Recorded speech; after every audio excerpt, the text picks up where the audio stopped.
Primeiramente, ó, eu peço que você verifique se o YouTube não retirou sua inscrição do canal, que voltamos a receber muitos comentários de pessoas dizendo: Thiago, não consigo curtir o vídeo, ou Thiago, o YouTube retirou minha inscrição do canal. Então, se você é inscrito, verifica se não retirou sua inscrição. E se você não é inscrito, inscreva-se aqui no canal e vamos seguir aí na luta para reconstruir o Brasil. Agora vamos falar de quem destruiu o Brasil e vai acabar preso. A prisão desse pessoal é um passo muito importante na reconstrução do país, que é servir aí de exemplo para que ninguém faça isso de novo.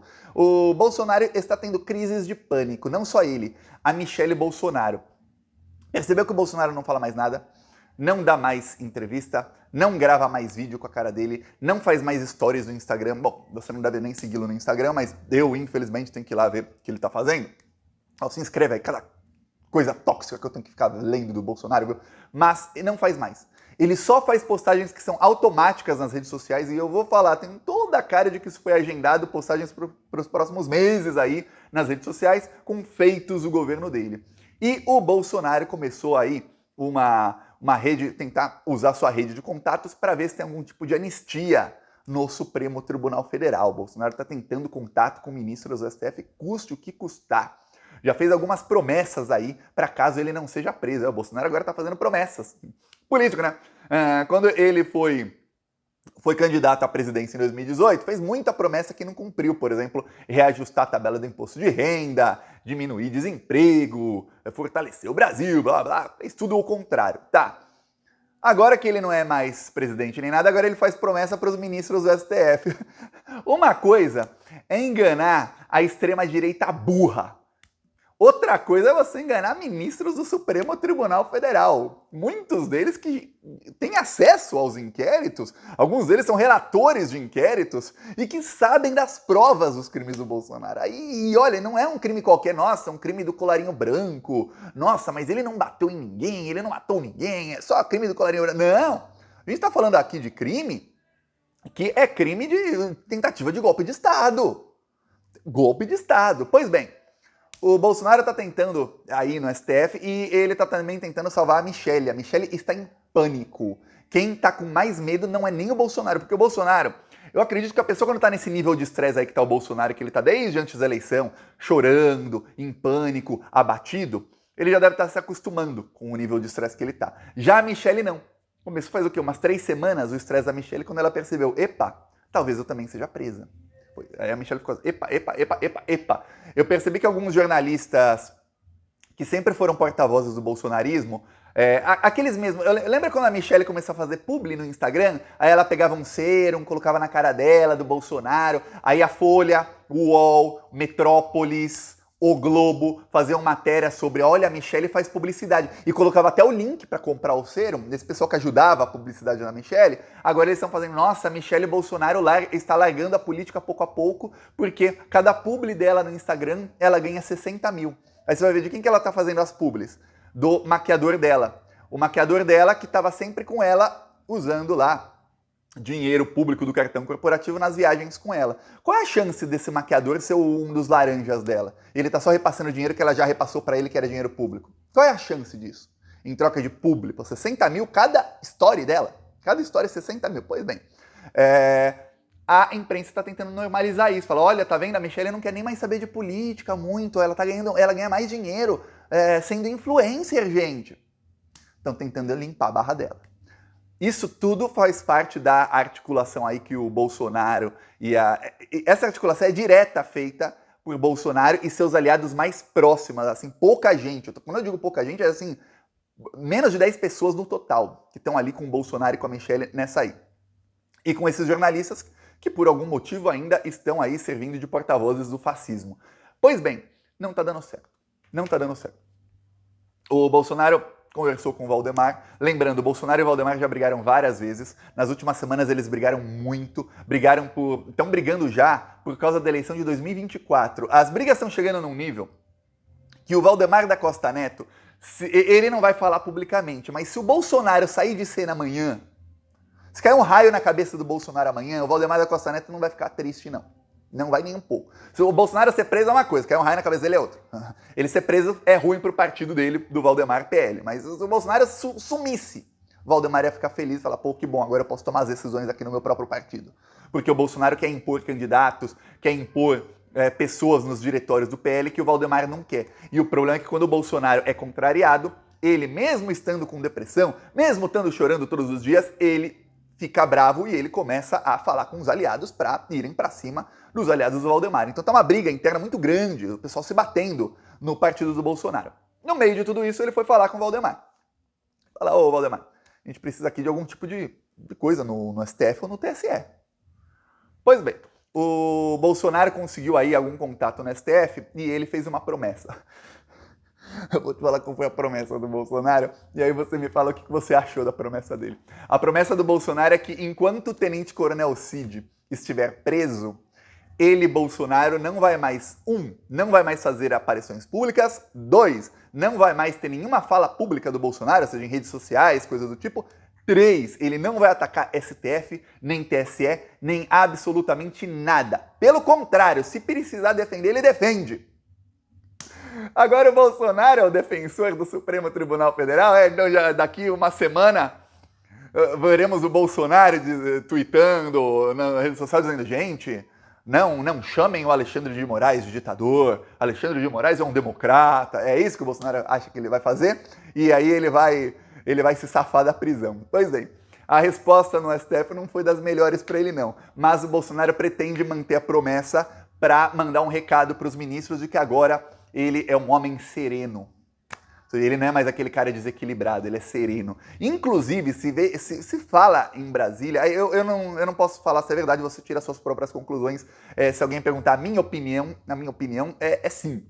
Mas é opinião, não sei. É que o Bolsonaro, desde que ele começou a se medicar para depressão e tudo mais, ele mudou, por isso que ele tá mais sereno. Mas olha, pelo amor de Deus, é tipo esses bolsominions, eu lembro tantos casos, tipo, vou te dar um exemplo, um caso numa padaria lá, uma bolsominion foi lá, começou a xingar o atendente porque ele era negro, e falou, eu não vou ser atendido por você, seu... E começou a xingar ele de um monte de nome racista que eu não vou repetir. Chegou a polícia, prendeu em flagrante. Aí sabe o que ela falou? Não, é que eu não tava tomando remédio, agora eu tô tomando remédio, eu tô melhor, eu não sou racista não, gente, só faltou remédio, pô. Eu esqueci de tomar remédio hoje. O efeito colateral de quando você não desmama do remédio, quando não para de tomar o remédio pouco a pouco, né? Tem abstinência, é se tornar racista. O efeito colateral do Bolsonaro não tomar os remédios dele, que nem tomava, né? Provavelmente nem tinha começado a tomar, é se tornar fascista, dar golpe de Estado e tentar ser ditador. Pô, alguém é otário? Você acha que o Alexandre de Moraes, em pleno maio de 2023, o Alexandre de Moraes tá escrito trouxa na testa dele?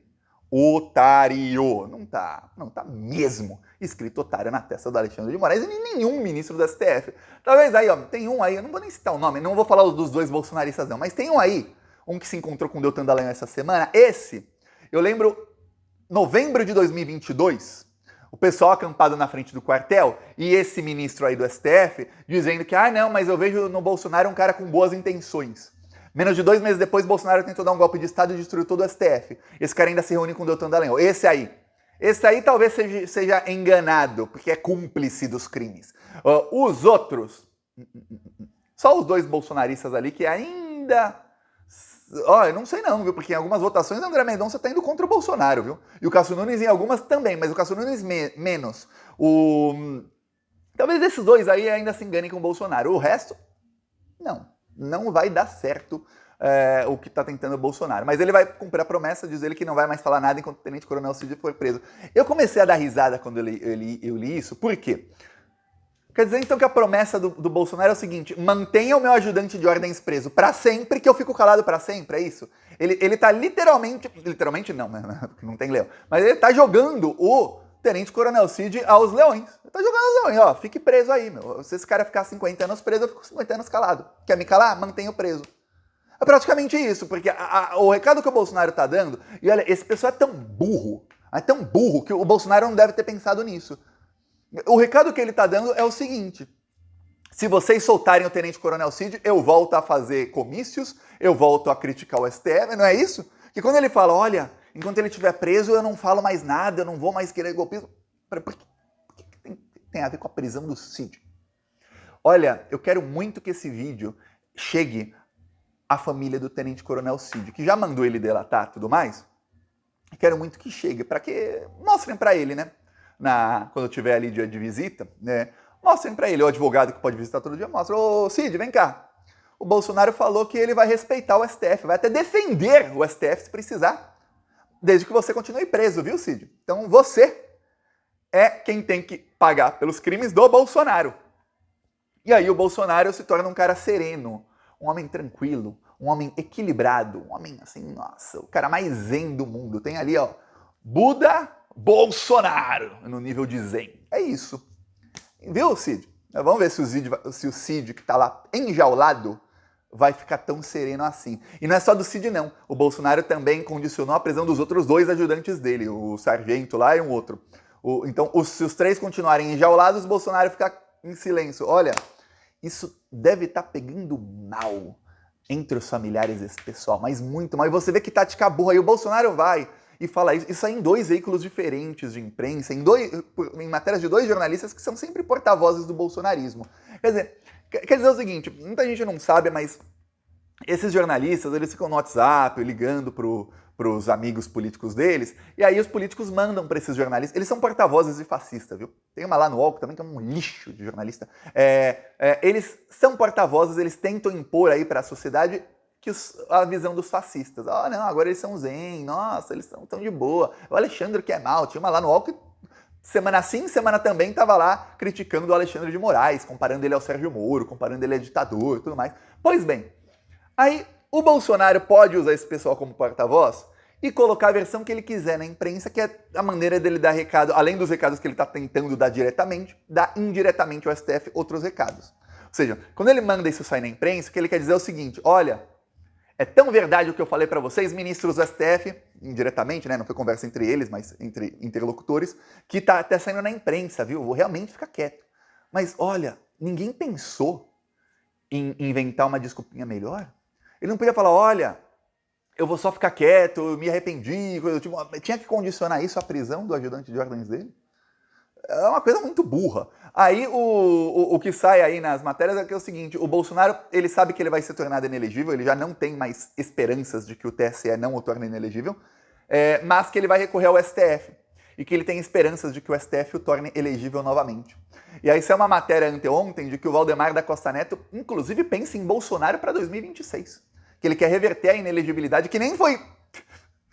Ele quer reverter um negócio que ainda nem foi feito, já tá pensando lá na frente, para preparar Bolsonaro para 2026. Valdemar, Bolsonaro e talvez você estarão presos em 2026, estarão enjaulados. O Bolsonaro em 2026 ele não vai nem votar.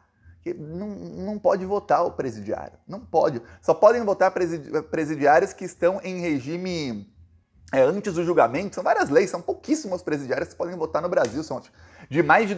Olha, o Brasil é um dos países com o maior número de pessoas presas no mundo. Um dos maiores, não maior, um dos maiores no mundo. Só 9 mil presidiários podem votar. Quer dizer, é pouquinho, menos de 1%. E aí... É mais de 1%. Mas e aí o que acontece? O Bolsonaro não vai estar nesse meio aí, não. Aí ele acha que vai ser candidato em 2026, que não vai acabar preso. O Flávio Dino deu uma entrevista no Brasil 247, em que o Flávio Dino ele diz o seguinte, olha, se não fosse o Supremo Tribunal Federal, essa entrevista teria sido dada do exílio. O Flávio Dino não estaria em Brasília e o repórter do 247 não estaria em São Paulo, lá no 247, os dois estariam em outro país, porque estariam no exílio hoje. É isso que aconteceria, não teria nem eleição, provavelmente. E se tivesse tido o golpe em 8 de janeiro, também estariam todos no exílio. É isso que aconteceria. Aí o cara que cometeu esses crimes todos, que fez isso tudo, ele acha que é só pedir desculpa, falou, desculpa, não fui eu esqueci de tomar o remédio. Eu não tomo meu remédio, eu viro golpista, gente. Mas ó, tá controlado, hein? Coloquei alarme no celular. Todo dia, 11 da manhã, quando acordo, que o Bolsonaro não acorda cedo, né? Todo mundo sabe, eu já tomo o remédio. Mas 11h05 tem alarme para lembrar, caso eu esqueça, para eu não virar mais golpista, viu? Tá escrito otário na nossa testa? Não tá. Então, prepara aí, que nas próximas semanas teremos Bolsonaro inelegível. Já foi feita a modificação no TSE. A inelegibilidade do Bolsonaro vai ser 6-1 ou 7-0. Vai ser igual o caso Deltan. 6-1 ou 7-0. Então, Bolsonaro é inelegível e prepara que teremos aí muito mais novidades nos inquéritos que estão avançando rapidamente. Semana passada, a Operação Lesa Pátria, que é sobre o inquérito do dia 8 de janeiro, prendeu mais um dos financiadores. E estão chegando em gente ligada a Carla Zambelli. A Carla Zambelli já foi abandonada pelo Bolsonaro, ela já foi avisada que ela vai ser presa. A Carla Zambelli, a partir do momento que a coisa piorar para ela, que marcarem aí a data da cassação dela, tudo mais, que ela vê, epa, peraí, você caçada, você presa, a Carla Zambelli, amigos e amigas, senhoras e senhores, a Carla Zambelli vai abrir a boca, mas ela vai jogar tudo no ventilador, que a Carla Zambelli já tá por aqui com o abandono dela. E olha, eu vou falar, abandono mais do que justo, porque o que ela fez ali um dia antes da eleição era pro Bolsonaro ter jogado ela aos dois no mesmo momento. Pois bem, a ver aí o que vai acontecer, mas o bom é isso, além de estarem todos para serem presos, ainda tem o fato de que eles vão começar a bater cabeça e a brigar entre si para ver quem é que vai conseguir se salvar aí do que tá para acontecer com eles. Veremos. Peço aí sua inscrição no canal. Falou!